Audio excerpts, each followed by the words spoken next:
ओम शांति। आज हम बात करेंगे कि बाबा से हम अपने पापों की माफ़ी कैसे मांगे।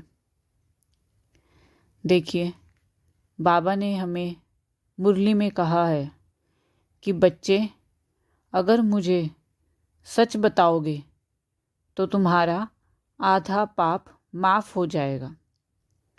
तो अभी जब बाबा साकार में नहीं है और हम निमित्त को भी नहीं बता सकते, तो हम कैसे बताएं बाबा को?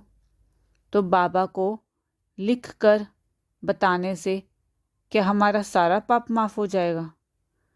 बाबा ने कहा है मुरली में, बचपन से लेकर आज तक अपनी हर गलती को जानते हो कि तुमने कौन कौन से विकर्म या कोई पाप कर्म किए हैं। पर क्या पिछले जन्म के बारे में जानते हो? पिछले जन्म के बारे में तो कुछ नहीं जानते ना। पर इस जन्म का तो सब कुछ मालूम है। अब साकार में बाबा होते थे तो निमित्त को भी नहीं बताना चाहते थे कई लोग, तो आप लिख कर बाबा को दे दें। लेकिन फिर वो गलती दोबारा न दोहराएं। ऐसा नहीं है कि एक बार हमने बाबा को लिख के दे दिया फिर हम वो गलती बार बार दोहराते रहें। तो अगर बार बार गलती करते हैं और फिर बाबा को लिखकर फिर दे देते हैं तो फिर वो पाप माफ़ नहीं होगा। और मातेश्वरी मम्मा कहते थे कि पुरुषार्थ वो होता है जो गलती एक बार अगर हो गई तो वो दोबारा रिपीट नहीं होनी चाहिए। तब कहेंगे कि मैंने पुरुषार्थ किया।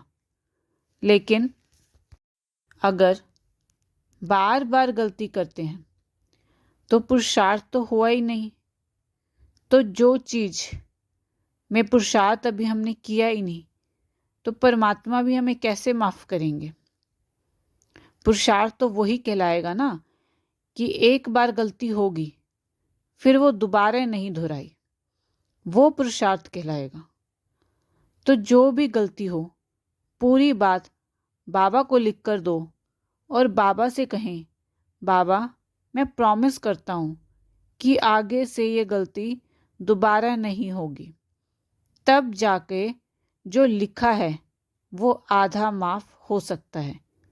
लेकिन उसके बाद परीक्षा आएगी और परीक्षा माया भी देखती है, और अगर फेल हो गए तो लिखा हुआ उसमें आधा माफ़ नहीं होगा, क्योंकि वापस उसके वश हो गए।